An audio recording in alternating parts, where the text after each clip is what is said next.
igreja? Um dia, Deus falou para Jonas ir até a cidade de Nínive para falar para aquele povo que é para eles obedecerem as leis de Deus. Então, quando Jonas ele estava indo para a cidade de Nínive, ele não quis ir. Ele pegou um barco que estava indo para outra cidade. Então Jonas entrou naquele barco e no meio do caminho veio uma forte tempestade que quase afundou o navio. Então alguns marinheiros foram lá avisar Jonas e falaram para ele como é que ele conseguiu dormir com aquela tempestade terrível.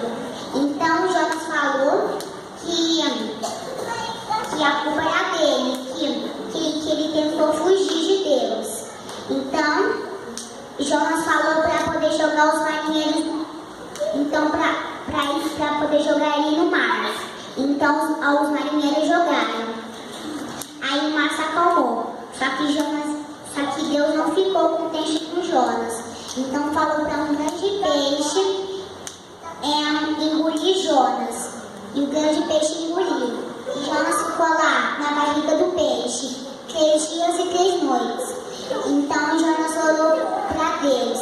E Deus ouviu as suas orações. Então falou para aquele grande peixe cuspir ele na praia de Nínive. E ele cumpriu a sua missão e fala para todo aquele povo